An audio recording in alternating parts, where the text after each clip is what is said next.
Olá pessoal, sejam todos bem-vindos a mais um vídeo aqui da Semac, Fale com o Especialista, e hoje a gente vai falar com o Dr. Gabriel Ribeiro sobre mediação empresarial.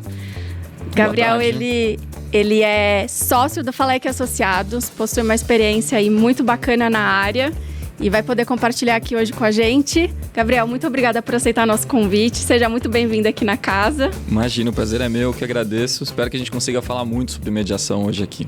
Bom, Gabriel, fiquei sabendo agora que você chegou, que você já concluiu seu mestrado na nova Law School de Lisboa. Parabéns, eu imagino o quanto suado deve ter sido. Foi muito sofrido, mas valeu a pena, viu? Quero falar um pouco sobre isso também, sobre os métodos adequados e estou muito feliz de estar aqui hoje.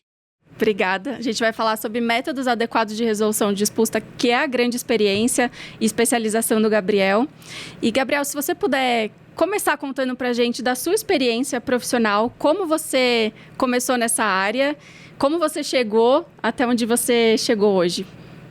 Claro, a mediação para mim veio por acaso, na verdade, né? Eu comecei minha trajetória no direito trabalhando em escritórios americanos, então foi muito bom para eu aprender toda essa experiência, esse jeito de pensar do advogado, da advogada norte-americana, que é a base justamente da escola de mediação que eu costumo seguir, né? Que é essa escola baseada aí nos interesses. E dali eu me apaixonei pela negociação, fui trabalhar com fusões e aquisições no maior banco do Brasil na área justamente para explorar mais a negociação, mas faltava algo mais social. E aí, quando houve o rompimento da barragem da Samarco em 2015, eu tive essa experiência, essa oportunidade de trabalhar com mediação, atendendo as vítimas do rompimento. E desde então, há 8 anos, estou trabalhando com mediação. E foi quando a gente se conheceu, que eu quase fui trabalhar junto com você. E acabou que na época não coincidiu. E eu fiquei, confesso para você, quando surgiu o convite de chamar, eu estava muito feliz de ouvir a sua experiência, porque não só tem uma participação minha no sentido, se eu tivesse ido, como teria sido, mas porque eu sei que foi um caso extremamente importante, de grande repercussão.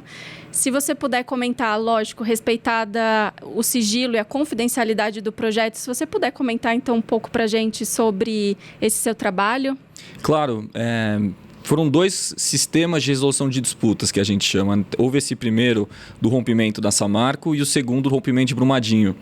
Em ambos os programas, a gente utilizou a mediação e a facilitação como meios de conversar com as vítimas, de conversar com as pessoas, porque a gente percebeu que se você fizesse uma indenização, por exemplo, no judiciário apenas, teria uma questão aí de uma dificuldade das pessoas juntarem documentos, as pessoas tinham também situações financeiras diferentes, então seria necessário você criar um sistema que gerenciasse, resolvesse essas disputas de uma forma organizada, humanizada, que você tivesse uma oportunidade das pessoas colocarem para fora ali o que elas sentiram, o que elas vivenciaram.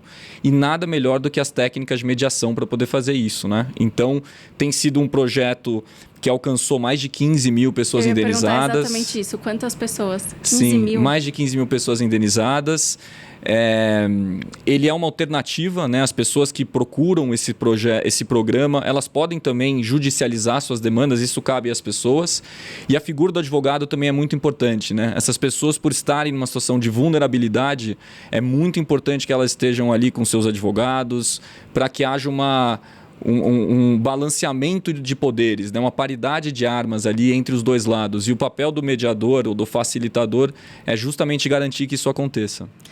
O que você acha na prática, a gente nem conversou sobre essa pergunta especificamente, mas me veio agora, de pessoas que, por exemplo, recorreram ou poderiam recorrer ao judiciário ou que foram eventualmente acolhidas pelo projeto, recebidas no projeto. Qual que seria a grande diferença entre as pessoas que foram, vou reformulando aqui a pergunta, foram recepcionadas numa mediação, numa facilitação e pessoas que foram recepcionadas no judiciário?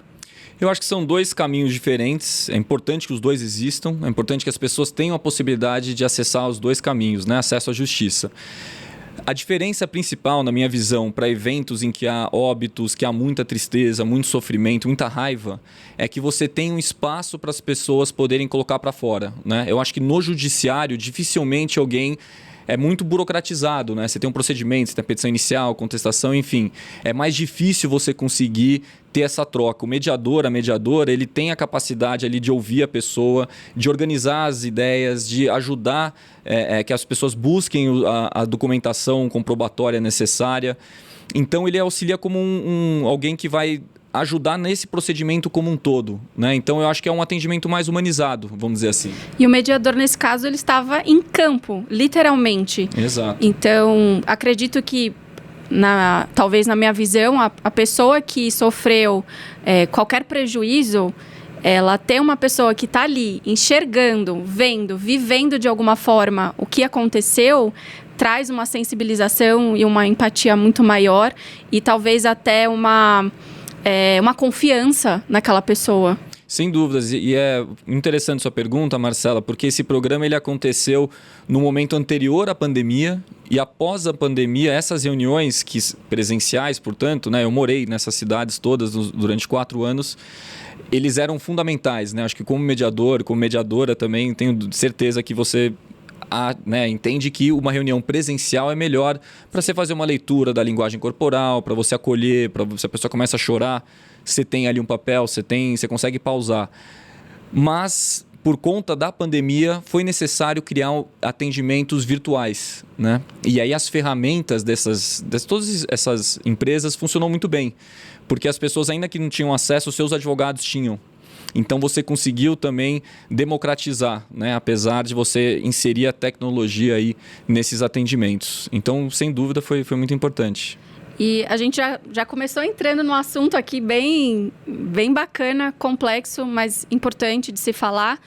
Para quem está ouvindo a gente, o que você diria, nas suas palavras, porque eu gostei muito do que você está falando, o que é mediação? Mediação, acho que de uma forma bem resumida, é um meio de você conseguir encurtar as distâncias, né?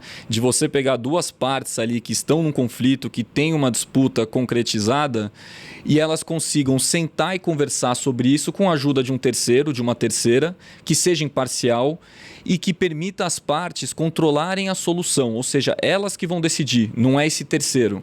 E essa é a principal diferença da mediação para arbitragem, por exemplo, para um processo judicial onde um terceiro vai decidir pelas partes, né? Então, a mediação acho que é uma forma de conectar as partes, de encurtar as distâncias para uma pacificação social. Eu colocaria dessa forma. Gostei, encurtar distâncias, muito bom. E trazendo um pouco aqui para o público da Associação Comercial de São Paulo, a mediação, às vezes, acaba ficando de uma forma equivocada, ao meu ver, muito voltada quando as pessoas falam de mediação numa questão familiar ou até numa questão, como você falou, de um acidente. No meio empresarial, principalmente você que trabalhou em bancos e escritórios e você tem bastante experiência também atendendo empresas, o que você falaria que é a mediação, por exemplo? No meio empresarial, a mediação, eu acho que ela busca uma resolutividade, né? Que eu acho que é um pouco diferente, por exemplo, de uma mediação familiar. No meio empresarial, tempo e dinheiro é fundamental, né? Assim, você tem uma disputa, isso custa tempo, isso custa dinheiro, você vai ter custo com litígio. O mediador, a mediadora, nesse ambiente, na minha visão, ele tem que ser, antes de tudo, um excelente negociador, uma excelente negociadora. Ele tem que dominar todas essas técnicas da caixa de ferramentas de negociação para conseguir ler aquela mesa de negociação, aquele conflito, como se fosse um painel de avião, que você tem todas as técnicas ali e toda palavra que você utiliza, todas as técnicas, elas têm que ter um porquê, né? Então, os empresários, de modo geral, e empresárias, todos sabem negociar, né? Todos nós somos negociadores. Tem o seu próprio meio de negociar. Exato. Então, quando chega na mediação, é justamente eles não conseguiram resolver ainda. E aí, quando está nesse momento, quando chega o mediador, geralmente tem uma desconfiança. Você fala assim, como é que essa pessoa vai saber mais do que eu, como é que negocia? Só que a mera figura de um terceiro ali que entende de negociação, isso é muito importante no meio empresarial, ela vai conseguir encurtar a distância e ela vai ter um faro de negócio muito importante. Então, o mediador e a mediadora precisa ter esse faro de saber qual que vai ser a zona de acordo, precisa entender de finanças. Eu acho que o mediador, a mediadora, ele tem que pular rente em todas essas diferentes conhecimentos. Ser multidisciplinar. Eu acho que essa é uma característica que eu percebo na maioria dos especialistas e que são realmente eficazes na atuação deles. Eles têm um perfil de multidisciplinaridade. Exato. Mas eu acho que é isso. O empresário, a empresária, qual que é a vantagem dele buscar uma mediação, né? As vantagens são, você consegue um ambiente seguro e confidencial. Então, se você vai para um processo, muitas vezes, isso vai se tornar público, né? A sua empresa vai perder valor. A mediação, quando você assina aquele termo de mediação, você está num ambiente seguro de fazer propostas, num lugar de você colocar mais vamos dizer assim, as suas fraquezas, né?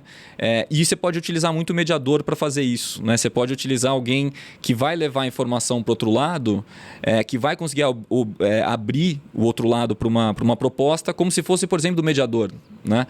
Então, a mediação no ambiente, em disputas empresariais, ela consegue confidencialidade, consegue controle sobre o resultado. O próprio empresário e a empresária vão conseguir decidir se vão querer esse acordo ou não. Eles que vão decidir no fim das contas. Você consegue maior celeridade, né? Em vez de ter um processo judicial que vai durar 3, 4 anos, resolve em 3, 4, 5 meses. Eu vejo aqui na SEMAC também, além disso... isso foi até um depoimento de uma empresa que utiliza a mediação, que ela consegue perceber, por exemplo, como melhorar os seus processos internos, ou onde ainda existe uma questão, um problema, uma defasagem, seja numa área, seja no serviço, no produto final. Então, isso me abriu a mente quando eu recebi esse depoimento de eu gosto da mediação e eu continuo utilizando a mediação, mesmo que não tenha o resultado que a gente gostaria ou até um acordo, porque eu aprendo muito e porque eu consigo melhorar muito o meu negócio, a minha empresa. Então, uma das coisas que eu percebo que faz muita diferença quando o tomador de decisão, embora ele, claro, e a gente aconselha que ele esteja acompanhado de um representante, de uma pessoa de confiança, quando o dono, o gestor, o gerente, o diretor, ele participa, faz toda a diferença. E aí eu digo para a mediação e para a empresa. Eu percebo isso claramente na prática. Perfeito. E até nessa questão do tomador de decisão, né? Acho que faz parte das habilidades da mediadora, do mediador, saber quando incluir esse tomador de decisão no processo, né? Quando que você vai colocar ele, quando você vai colocar alguém mais operacional, quando vão ser somente os advogados também, que é muito importante. Porque o tempo, é o que você falou, tempo e dinheiro. É isso. E provavelmente o dono da empresa, ele entende que tempo é dinheiro e o tempo dele é muito valioso e ele quer fazer que o tempo dele seja valioso. E esse é um grande argumento para a mediação. Então, se você preza pela sua empresa, se você preza pelo seu tempo e pelo seu dinheiro, você vai querer saber o que está acontecendo, você vai querer entender esse problema e você vai querer resolvê-lo da melhor forma possível. Então, aqui na Câmara a gente percebe que startups, empresas... não tão grandes, onde tem uma visão bem ampla de toda a estrutura da empresa, a mediação funciona muito bem. Gabriel, aproveitando o que você falou, não sei se você falou de forma intencional ou não, mas é algo que eu também percebo sobre a questão estratégica. Muitos advogados ou até empresários, eles não conseguem enxergar a mediação de forma estratégica. E eu acho que em todas as áreas é importante, mas principalmente na área empresarial, olhar a mediação para as técnicas, para a estratégia, é essencial para você ter um bom resultado. Você citou algumas aqui que eu conheço, porque eu sou da área, mas se você puder citar, por exemplo, três técnicas ou estratégias valiosas para o empresário ou para o advogado que vai participar de uma mediação, quais seriam? Eu acho que uma técnica muito bom para o mediador, para a mediadora, é conseguir fazer um cálculo do custo-risco das duas partes, do pleito das duas partes, né? Geralmente, quando as pessoas chegam para um conflito, elas chegam ali, olha, chegam com as posições, né? Vamos dizer assim, eu quero isso e você quer aquilo. Mas muitas vezes tem algo por trás ali, né? Ou então as pessoas não estão conseguindo colocar em números o que é o que ela está pedindo, o que ela quer. Eu acho que o mediador, ele deve ser, além de tudo, um técnico para ambos os lados, né? Aí que entra a multiparcialidade. Ele deve utilizar, principalmente o cálculo, né? O que a gente chama das reuniões privadas, para cada um dos lados conseguir fazer esse cálculo de custo-risco, daquele seu pleito, olha, acho que vale tanto, eu posso ir até lá, até aqui eu aceito, mas ajudar ativamente as partes a fazerem isso. Porque assim você consegue mapear e olhar de fora, né? Assim, como é que está aquela disputa, quem está querendo o quê e aonde que pode ter esse acordo, né? Muitas vezes as pessoas não sabem. Então, acho que o primeiro é ter essa ideia de uma boa análise de custo-risco. Eu acho que segundo, entender que a mediação é um método e é um processo. Né? Muitas vezes as pessoas chegam, a gente já viu isso acontecendo em outros casos, de outros métodos, muitas vezes, que chega ali na mesa e fala assim, tá, você quer o quê? E você quer o quê? E você não vai chegar a lugar nenhum, assim, né? Enquanto você não conseguir estabelecer um método, olha, a gente vai começar por aqui, vai fazer primeiro uma etapa de alinhamento dos fatos, cada um vai trazer ali o seu ponto de vista, depois disso a gente vai consolidar uma agenda, depois disso a gente vai ter as reuniões privadas de cada lado, conseguir extrair ao máximo os pontos de vista, então é método, dessa né? forma, talvez uma atuação mais ativa do mediador, uma presença mais... só para todo mundo entender, existe algumas escolas dentro da área de mediação que tem técnicas que você utiliza e formas diferentes. E uma delas que prevê, né, institui que o mediador ele tem que ser muito mais passivo, ele tem que estar ali uma presença um pouco mais... Facilitativa. Facilitativa, exato. E eu percebo que na mediação empresarial, a presença mais ativa, que talvez seja essa escola da negociação de Harvard, seja... Mais avaliativa, uma né? mais avaliativa, ela faça mais... como é que eu posso falar... traga mais resultados na prática e envolva muito mais as partes no processo do que se você deixá-las mais... Exato. É exatamente isso. Acho que você resumiu muito bem. A forma que a gente entende, na nossa experiência, o que os clientes buscam na mediação, e porque muitas vezes eles voltam, vamos dizer assim, é justamente essa resolutividade. E a gente acredita no meio, no contexto empresarial, na mediação avaliativa, tá? Porque senão justamente você está ali só conversando com os lados e deixando eles seguirem, o mediador ele vai parecer como alguém ou a mediadora como alguém que não adiantou esse processo. Isso a gente vê a frustração de algumas pessoas depois de passar por um processo de mediação por não entender muito bem, olha, a gente não chegou a lugar nenhum.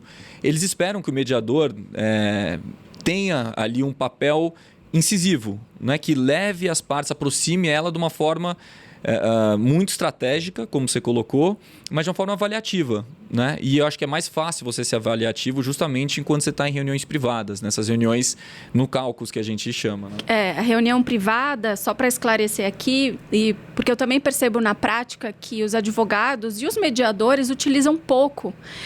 Quanto é possível, eu costumo citar no início sempre da apresentação da mediação, sejam criativos.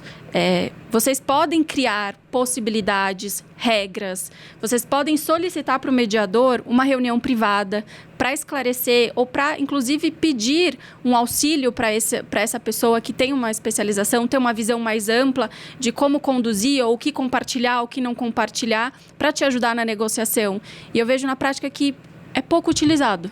Sim, sem dúvidas, assim, porque eu acho que muitos empresários não conhecem, né? Acho que a mediação, às vezes, ela acaba acontecendo no âmbito, por exemplo, você está numa arbitragem, né? Aquelas cláusulas padrões que existem, compromissórias, etc., que você acaba entrando automaticamente com, às vezes, um custo mais alto, proporcionalmente ao custo da demanda, sem saber que você pode, vamos fazer uma etapa anterior, né? Vamos a uma etapa que a gente possa conversar e com a ajuda de alguém no ambiente seguro. Isso faz muita diferença, né, na mediação. As pessoas, às vezes, chegam ressabiadas, com medo, eu não vou abrir todos os meus números, minhas estratégias, e faz todo sentido isso do ponto de vista empresarial. Mas estando numa mesa segura, em que tudo que for dito não pode ser utilizado no processo judicial, facilita muito a conversa, né? Você consegue, de fato, colocar ali o seu ponto de vista de uma forma mais segura, né?